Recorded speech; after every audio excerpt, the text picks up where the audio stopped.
Hello everyone, here I Komal Sharma welcomes you all at your own educational platform Gargi classes.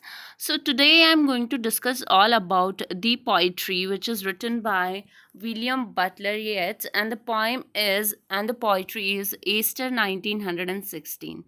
So Easter 1916 by W.B. Yeats. This particular poem is given into the syllabus of UPSC IAS Mains English Literature Optional.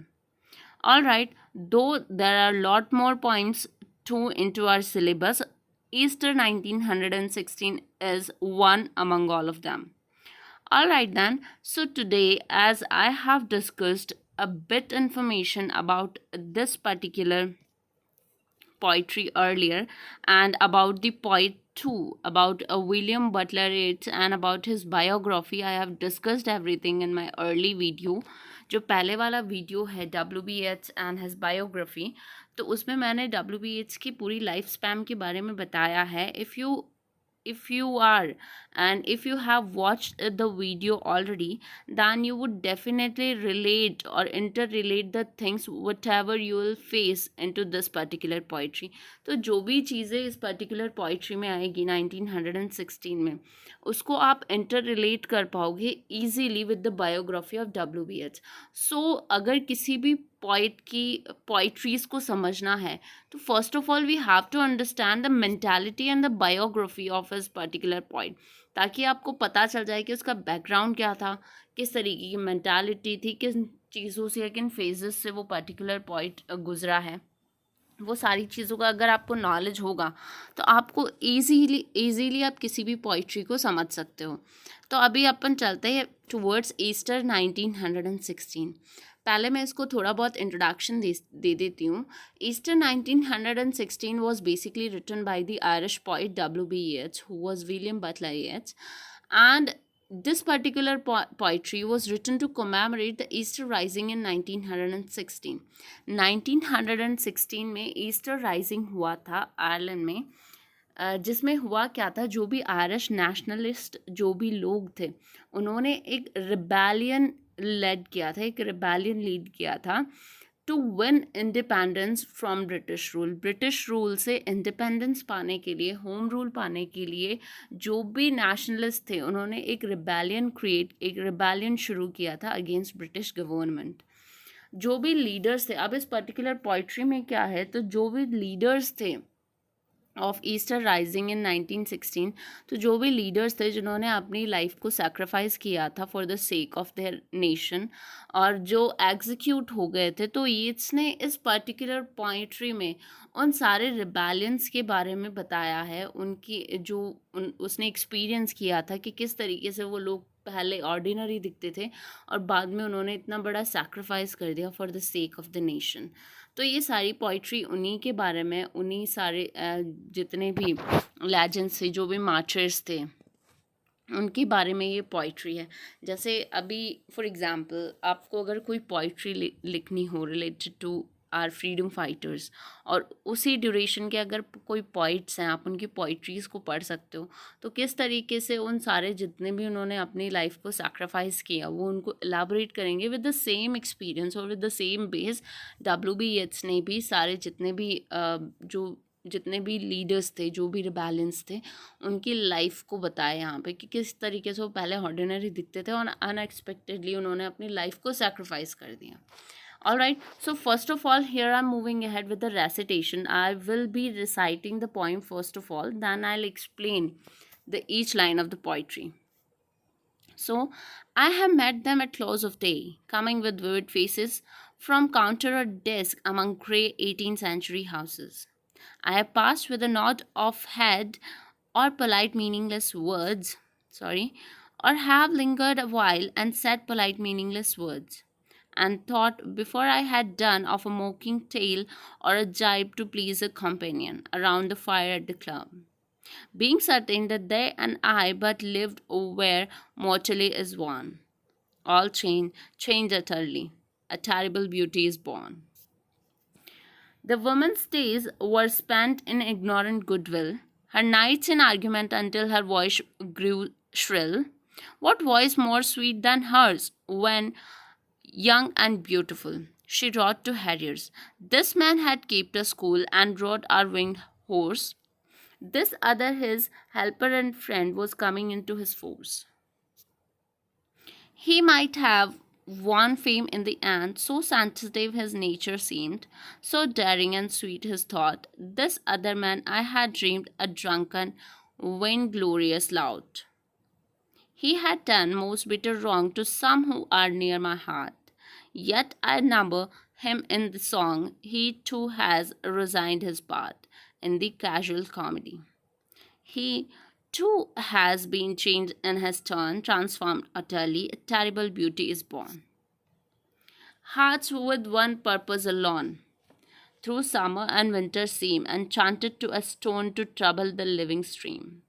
The horse that comes from the road, the rider, the birds that ring from cloud to tumbling cloud. Minute by minute they change, a shadow of cloud on the stream, change minute by minute. A horse hoof slides on the bream, and a horse splashes within it. The long-legged moor hands live, and hands to moor cook's call. Minute by minute they live. The stones in the midst of all. Too long a sacrifice can make a stone of the heart. Oh, when it suffers. That is heaven's part, our part to murmur name upon name. As a mother names her child when sleep at last has come on limbs that had run wild. What is it but nightfall? No, no, not night but death. Was it needless death after all? Nor England may keep faith for all that is done and said. We know their dream, enough to know they dreamed and are dead. And what if excess of love bewildered them till they died? I write it out in a verse. Macdonald and Macbride and Connolly and Pierce, now and in time to be. Wherever green is worn, a change utterly, a terrible beauty is born.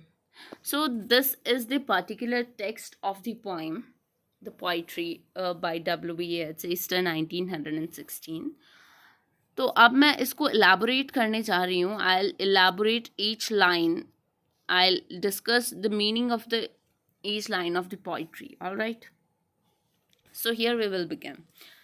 So in the very first stanza, what the poet said or what the speaker said here, a speaker, एक यहाँ पे narrator है जो अपने experience को with all those matters जो early experience को share कर रहे हैं. ठीक है, तो वो क्या कहता है शुरू में? I have met them at close of day, coming with vivid faces. Now here the speaker begins by describing how he used to encounter them. The men and women he will later identify as the Irish rebels who died during the Easter rising at the end of the day. So here what does the speaker say कि वो describe करता है कि किस तरीके से वो पहले उन सारे मैन एंड वुमेन उन सबसे मिलता था जो कि उसे ऑर्डिनरी लगते थे. ऑर्डिनरी जो लोग होते हैं उन्हीं की तरह वो दिखते थे, उन्हीं की तरह थे वो. लेकिन बाद में उसे एहसास हुआ, बाद में उसे पता चला कि ईस्टर राइजिंग के ड्यूरेशन में उन्होंने अपनी लाइफ को सेक्रीफाइस कर दिया for the sake of the nation. तो वो उनकी एक तरीके से रिस्पेक्ट शो कर रहा है कि जो लोग पहले बिल्कुल ऑर्डिनरी दिखते थे, जो day to day routine life में मुझसे मिला करते थे, सॉरी, तो day to day routine life में जो उनसे मिला करते थे, अब वो इतने बड़े मैटर्स हैं तो उनको एक कह सकते एक ट्रिब्यूट दे रहे हैं. यहाँ पे जो भी स्पीकर है वो यहाँ पे ट्रिब्यूट दे रहा है उन सब लोगों को. फ्रॉम काउंटर और desk among grey 18th century houses. Now what does the speaker says that whenever he met them he saw their faces. वो उनके faces को देखता था अक्सर, ठीक है, जिसमें उसको एक इंटरनल एजिटेशन दिखाई देता था, एक स्ट्रॉन्ग इमोशन दिखाई देता था. But the speaker first so them only in the context of ordinary everyday life. लेकिन पहले तो उसे सिर्फ और सिर्फ ऑर्डिनरी एवरीडे लाइफ में जो एक कॉमन ह्यूमन बीइंग होता है उसी की तरह वो दिखते थे. और वो उनसे कब मिलता था? वाइल फ्रॉम काउंटर और desk among grey 18th century houses. जब अक्सर वो लोग जो भी मार्टर्स थे, अक्सर वो लोग अपने काम से फ्रॉम देयर जॉब्स, उनका जो शॉप्स हुआ करते थे, जो ऑफिसेज हुआ करती थी, वहाँ से वो आया करते थे और वो उससे कहाँ मिला करता था, एक 18th सेंचुरी की जो बिल्डिंग्स थी डबलिन में। डबलिन एक सिटी है आयरलैंड में। तो डबलिन में जो सिटी, डबलिन जो है वहाँ पे जो 18th सेंचुरी की पुरानी जो बिल्डिंग्स थी, वहाँ पे वो अक्सर रुका करते थे और वहीं पे वो उनसे मिला करता था। तो इस तरीके से वो नरेट कर रहा है अपनी पूरी पास्ट एक्सपीरियंस को विद ऑल दोज मार्टर्स, जो भी जिन्होंने भी अपनी लाइफ को सेक्रीफाइस किया, उनके साथ उसका क्या एक्सपीरियंस है स्पीकर का, वो सारा यहाँ पे शेयर कर रहा है। ठीक है, तो वो 18th सेंचुरी की जो पुरानी बिल्डिंग्स हैं वहाँ पे अक्सर उनसे मिला करता था। प्लस वो कब मिला करता था, जब इवनिंग टाइम पे when they were returning from their jobs, shops और ऑफिसेज।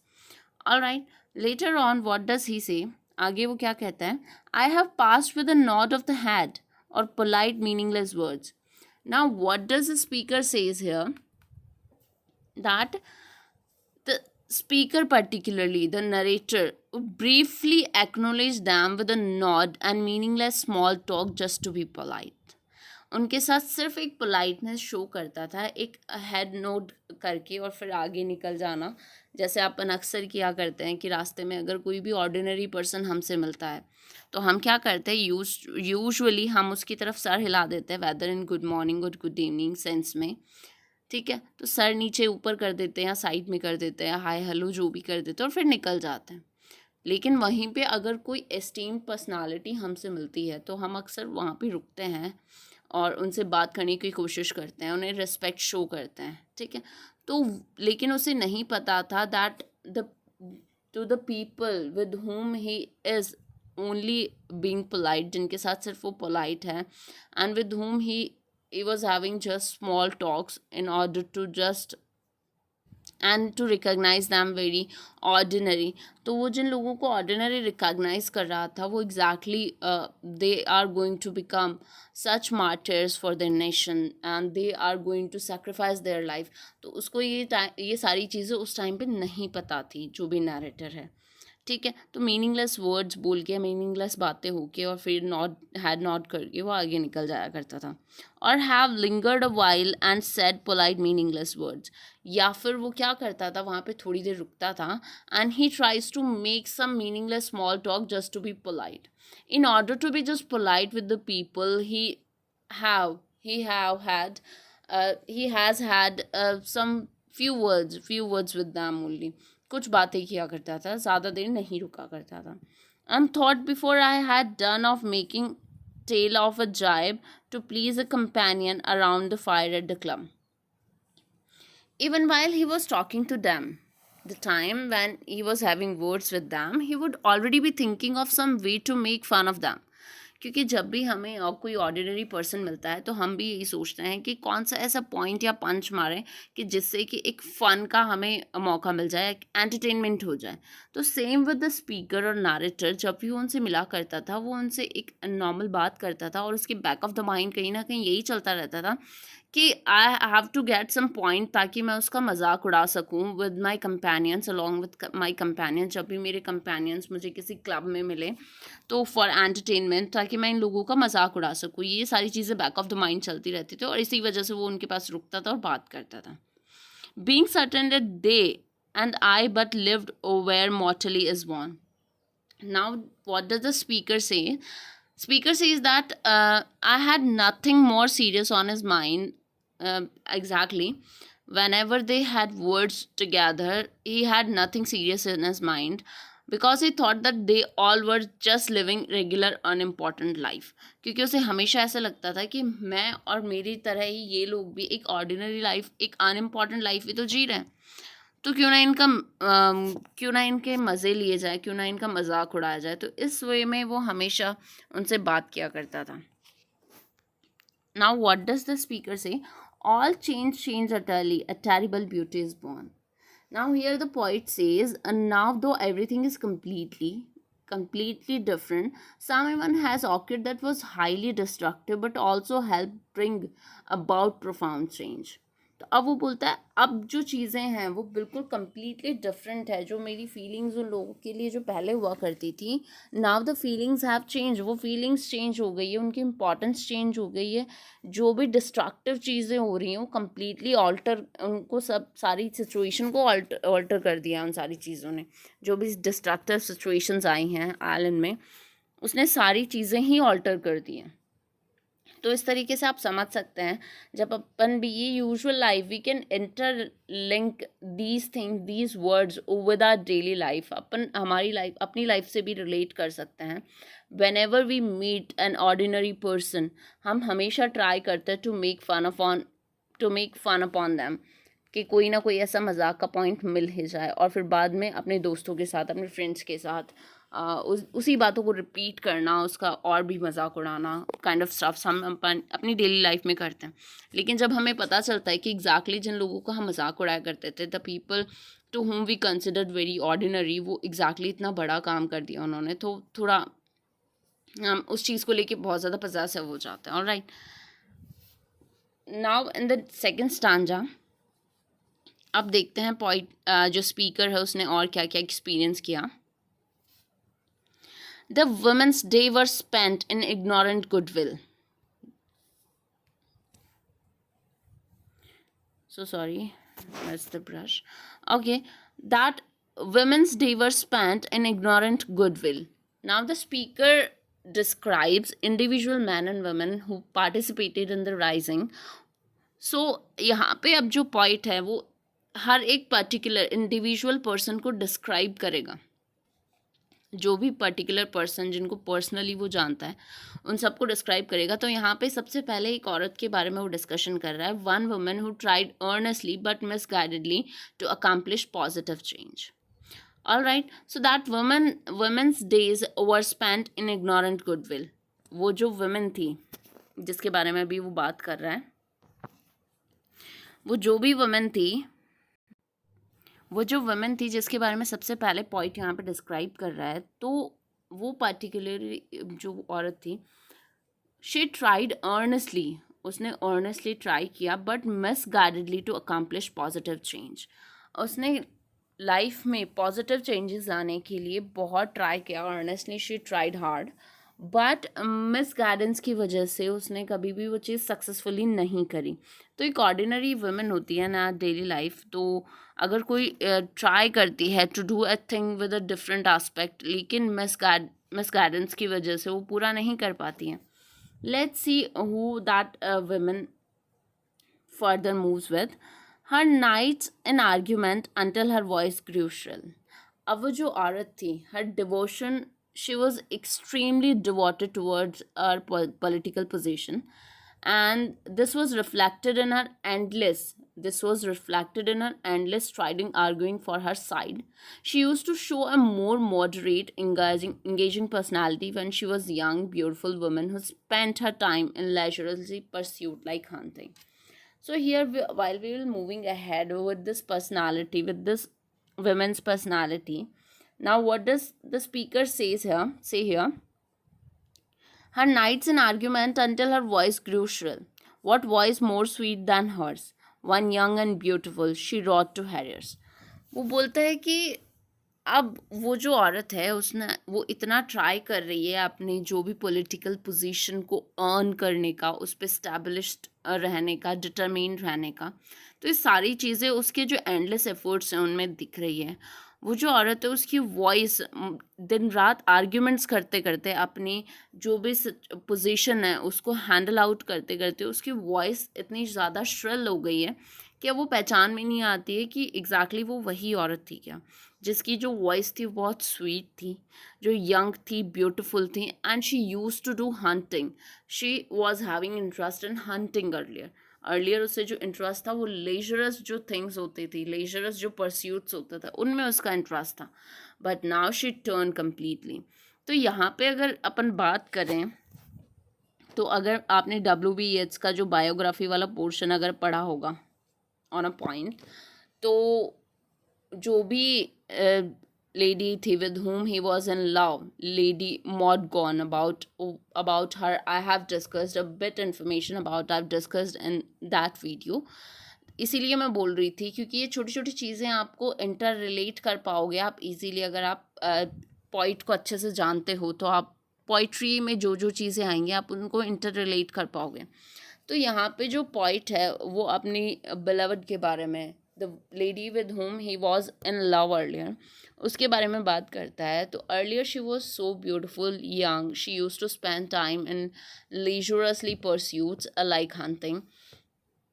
और अब जैसे कि मॉड गोन को पॉलिटिकली वो बहुत ज़्यादा डिटरमिन थी, नेशनलिस्ट थी, और प्लस सोशल सर्विसेज में ज़्यादा रहती थी। तो दिन रात आर्ग्यूमेंट्स करना, इन्हीं सारी मीटिंग्स को अटेंड करना, अपनी पोजीशन को होल्ड ऑन रखने के लिए किस तरीके से एंडलेस एफर्ट्स करना, तो वो पर्सनालिटी टोटली चेंज हो जाती है। एक मॉडरेट, काइंड और एक simple, decent, beautiful young lady से वो क्या कन्वर्ट हो जाती है, एक हार्ड, हार्श एंड एक आयरन हार्टेड लेडी बन जाती है। तो ये सारे चेंजेस आते हैं। तो उस particular lady, I think all according to me, यहाँ पे जो पर्टिकुलर पॉइंट है वो इंडिकेट करना चाहता है टू मॉड गॉन, अपनी खुद के बिलवड को इंडिकेट कर रहा है। All right, this man had kept a school and rode our winged horse. The other, his helper and friend, was coming into his force. Now the poet say, अब वो दूसरे एक इंसान की, दूसरे आदमी की बात करता है. He said that this another man was a school master, school teacher and a poet too. Metaphorically यहाँ पे जो वर्ड यूज़ किया गया है विंग्ड हॉर्स, ये ग्रीक माइथोलॉजी से लिया गया है। एक मेटाफर, एज अ मेटाफर यहाँ पे यूज़ किया गया है इस पर्टिकुलर लाइन में। So this man had kept a school, ये जो इंसान था इसका खुद का स्कूल था। And rode our winged horse, और हमेशा हमारे जो भी ड्रीम्स थे उनको एक डायरेक्शन देने वाली पर्सनालिटी था। और जो दूसरा पर्सन था, this other, his helper and friend was coming into his force, ये जो दूसरा पर्सन है जो उसका हेल्पर हैंड है, उसका साइड असिस्टेंट है। और this another man was a poet and critic too, who was helping the first person, the person who is school teacher, to develop his talent and cultivating his own. तो वो जो दूसरा person है, पहला person तो क्या है, school teacher है, एंड दूसरा पोइट है, प्लस उसका गाइडर भी है, एक गाइड भी है जो फर्स्ट पर्सन है उसका। तो ये जो दोनों एक दूसरे की हेल्प करते हैं टू डेवलप देयर टैलेंट, एक दूसरे के टैलेंट डेवलप करने में, और प्लस खुद का टैलेंट कल्टिवेट करने में। तो इस तरीके से दो लोगों की यहाँ पे बात की गई है। The first one who was school teacher and the another one was poet who help the first person. So this is all about individual persons, जहाँ पे उसने एक औरत के बारे में बताया, एक आदमी जो कि स्कूल टीचर है, एक पोइट के बारे में बताया जो कि हेल्प करता है। तो ये सारी चीज़ें यहाँ पे डिस्क्राइब्ड हैं। नेक्स्ट जो सेकंड स्टांजा है उसकी फर्दर लाइंस में दिखते हैं और क्या क्या एक्सपीरियंस किया है स्पीकर ने। He might have won fame in the end, so sensitive his nature seemed, so daring and sweet his thought. अब वो बोलता है कि he might have won fame in the end, कि ये जो पोएट है इसको lastly, no doubt, without any doubt, he got fame, he became renowned, famous बन जाता है। बहुत सेंसिटिव उसका नेचर होता था। So daring and sweet his thought, और उसके जो थॉट्स थे वो बहुत ज़्यादा डेयरिंग और स्वीट हुआ करते थे। ये तो हो गई, तीन पर्सनालिटीज़ के बारे में डिस्कस कर दिया यहाँ पे पॉइंट ने। अब दूसरा पर्सन के बारे में जो डिस्कस करेगा, this other man I had dreamed a drunken when glorious loud. अब वो बोलता है कि ये जो पर्सन है, जो दूसरे पर्सन के बारे में जो पॉइंट बोलता है, that there was another man whom the speaker perceived as an arrogant, good for nothing drunkard. This man was abusive towards people the speaker cared for very deeply. तो अब वो बोलता है कि ये जो दूसरा पर्सन है, this other man I had dreamed a drunken when glorious loud, कि ये जो दूसरा पर्सन है जिसने अपनी लाइफ को सैक्रिफाइस किया, ये थ्रू आउट लाइफ ड्रंकार्ड रहा हुआ है, अब्यूसिव था, और लोगों की इंसल्ट करता था, उन लोगों की भी इंसल्ट करता था जिनके जो स्पीकर है वो बहुत ज़्यादा केयर करता था। तो इस तरीके से इस तरीके से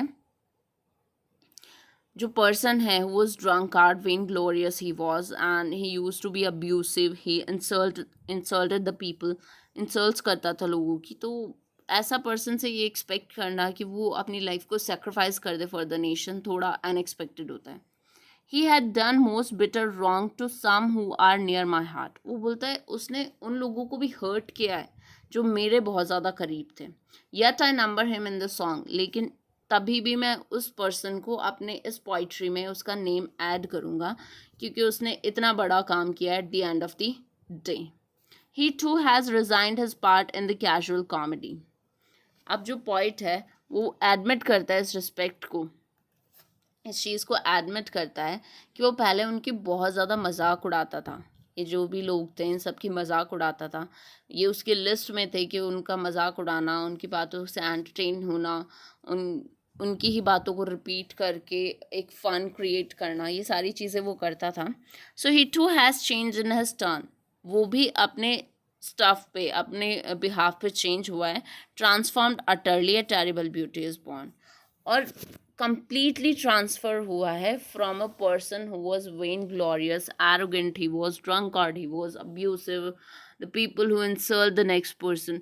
तो इतना सब होने के बाद भी at the end of the day that person changed. और इतना चेंज कि ये जो डिस्ट्रक्शन जो भी हुआ उससे जो चेंज आया उसी से वो ब्यूटी क्रिएट हुई है. All right, so here we are moving with the stanza third. So till second stanza तक आपको समझ में आ गया होगा कि किस तरीके से पॉइट उन सारे लोगों के बारे में डिस्क्रिप्शन दे रहा है जिन्होंने ईस्ट राइजिंग के ड्यूरेशन में अपनी पूरी लाइफ को चेंज कर लिया है.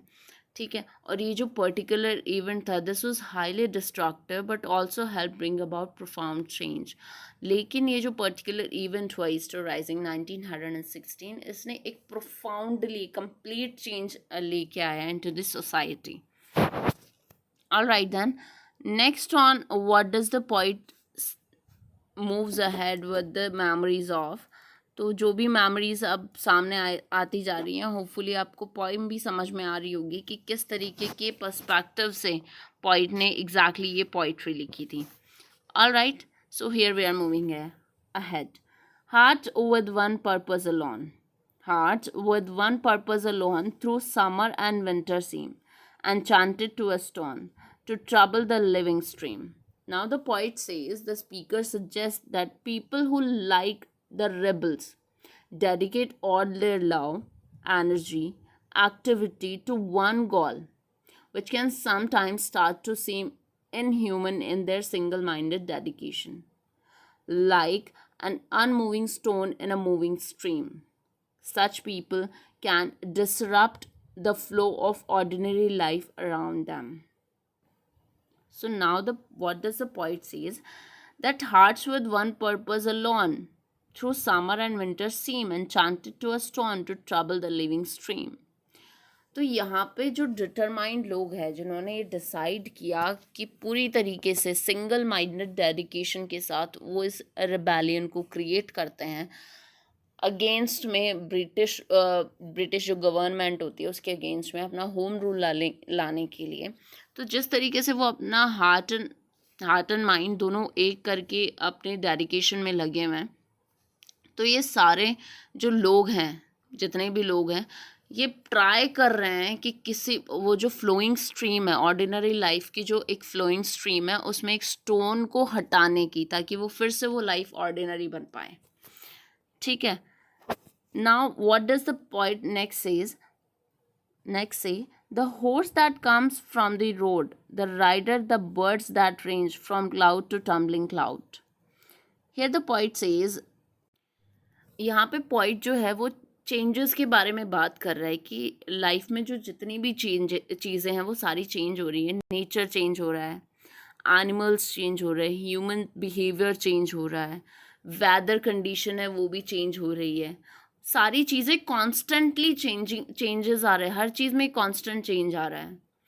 छोटी छोटी चीज़ें बदल रही है, जैसे क्लाउड जो पासेस होता था थ्रू द स्ट्रीम वो भी चेंज हो रहा है. हॉर्सेस के जो हुफ्स थे, हॉर्सेस की जो टैपिंग थी वो भी बदल रही है.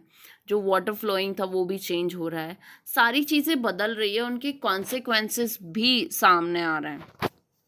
ठीक है, हर एक चीज़ बदल रही है. यहाँ पे मिनट बाय मिनट चीज़ें चेंज हो रही है. A shadow of cloud on the stream A shadow of the cloud on the stream changes minute by minute. जो stream के ऊपर जो clouds है उनका shade भी minute by minute change हो रहा है. जो हॉर्स का हुफ है, स्लाइड्स ऑन द ब्रिम, वो भी चेंज हो रहा है. जो हॉर्स का हुफिंग जो होता है ना, हॉर्स टैपिंग जो होती है, जब हॉर्स चलता है एग्जैक्टली दौड़ता है, तो वो भी चेंज हो रही है. And horse plashes within it. The long legged moor hens dive and hens to moor. Moor cocks call. Minute by minute they live the stone's in the midst of all. अब जो point है वो कहता है कि natural जितने भी events है लाइफ के, like wild words matting, show that each living thing must adapt every minute of its own survival, but stones simply exist in the same state. तो वो बोलता है कि हर एक चीज़ चेंज हो रही है, हर चीज़ बदल रही है, वेदर बदल रहा है, नेचर बदल रहा है, जो बर्ड्स थे वो बदल रहा है, हॉर्स का जो हुफिंग जो था वो भी बदल रहा है, हर चीज़ बदल रही है.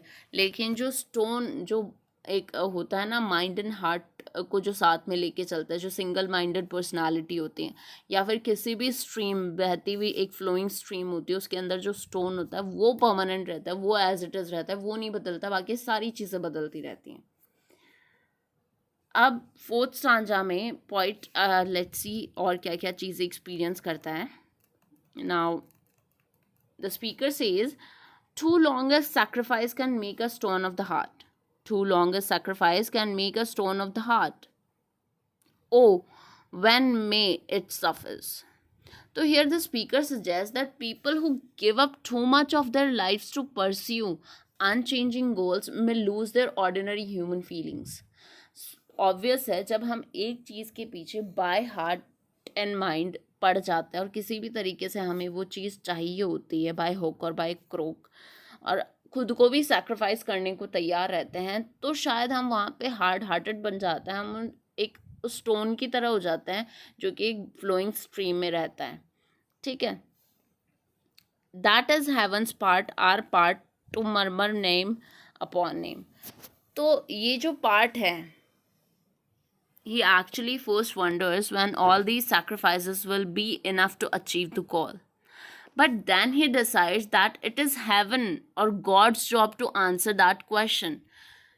अब यहाँ पे पॉइंट बोलता है कि एग्जैक्टली इंसान का काम तो 6 सैक्रिफाइसेस करना होता है, बाय माइंड और बाय हार्ट एक चीज़ के पीछे, उस गोल के पीछे लगे रहना होता है, कंटिन्यू वो चीज़ करनी होती है, पर अल्टीमेटली जो डिसीजन होता है, कॉन्सिक्वेंसेस होता है, वो किसके हाथ में होता है? वो हेवंस पार्ट होता है, वो भगवान के हाथ में होता है. ठीक है. अपन बोलते हैं ना, एक देयर इज़ अ फ्रेज कि कर्म कर फल की इच्छा मत कर, काइंड ऑफ. तो कर्म करते रहो. तो उन लोगों ने भी अपना पूरा 100% डेडिकेशन दिया, पूरी तरीके से अपनी लाइफ को सैक्रिफाइस कर दिया, बट जो लास्ट जो डिसीजन था, that was in the hand of God only. ठीक है. So the job for him and the rest of the community simply to remember the dead with seriousness, respect and love. और जो और लोगों का काम था वो सिर्फ उन लोगों के नेम्स मरमर करने का था, कि जो भी लोग passed away, the people who passed away already, जिन्होंने अपनी लाइफ को सैक्रिफाइस कर दिया, उनको रिसाइट करना, उनके नेम को रिमेंबर करना और आगे की चीज़ों पे कंटिन्यू वर्कआउट करना, ये इंसान के हाथ में होता है. ठीक है. As a mother names her child when sleep at last has come on limbs that had run wild. Just as a mother who would watch over her sleeping child with gravity and love when the child has finally fallen asleep after running around in a frenzy. Now the speaker wonders if death may be something temporary and relatively painless. Then what happened is it a but nightfall? No, no, not night but death. अब यहाँ पे जो point है वो wonder होता है कि ये जो जितने भी डेथ्स हुई हैं, कि ये सिर्फ नाइटफॉल है. पर वो रिप्लाई करता है, no no, not night but deaths these are. Was it needless death after all? कि डेथ के बाद सब नीडलेस होता है, कि ये सब बेकार था. फॉर इंग्लैंड में keep faith for all that is done and said. Now the speaker actually wonders if death may be something temporary and relatively painless, like sleeping through the night before waking up in the morning. Then he rejects his query. In fact, he rejects his own query, and he said that to remind himself and the reader that the rebels are truly dead and will not come back, he next wonders if their deaths may have been unnecessary. So Britain might have kept its promise to grant Ireland home rule in spite of nationalist mistrust of the British.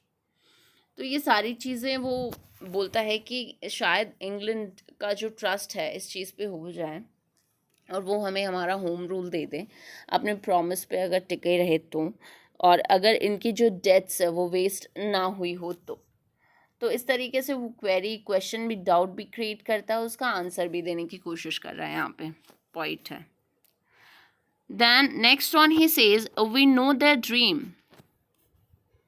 Next, the poet says, we know their dream, enough to know they dreamed and are dead.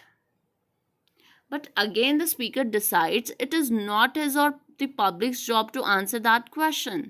They don't need to know whether the rebels accomplished their goals. Just knowing that they died for the sake of this goal is enough to earn them honor and respect. Still, the speaker cannot help wondering again if their extreme devotion to their goal may have clouded their judgment. So here he said that we know their dream enough to know they dreamed and are dead. हमें उनके dreams पता थे, goals पता थे, और उन्होंने अपने goals के लिए वर्कआउट किया और उसका डिसीजन कोई और ले. So that is not justified. And what if excess of love bewildered them till they died? I write it in a verse MacDonald and McBride, Connolly and Pierce, now and in time to be. Wherever green is worn, are changed utterly. A terrible beauty is born. Now he says, but once again he turns away from the speculation to remember the dead rebels. He lists by name some of the rising's most important leaders, whose name is given here. So he affirms that for the rest of the island's existence, whenever the Irish gather to celebrate their country, these rebels will be honored, their identities having been completely transformed from that of ordinary people. The event was highly destructive but also helped bring about profound change. So this is all about the poetry, जहाँ पे poet last में ये बोलता है कि इनकी जो deaths है, जो भी इन्होंने सेक्रीफाइसेस किए हैं, वो कभी वेस्ट नहीं जाएंगे. इनके जो नेम्स हैं हमेशा याद रखे जाएंगे इन फ्यूचर, जब भी ये पर्टिकुलर इवेंट को सेलिब्रेट किया जाएगा as Independence Day of Ireland, तो उन सबको याद किया जाएगा. फॉर एग्ज़ाम्पल, इंडिया में हम लोग ये चीज़ यूजुअली करते हैं on our Independence Day, upon Republic Day, और जो भी और बाकी के डेज़ होते हैं, जैसे शहीद डे होता है.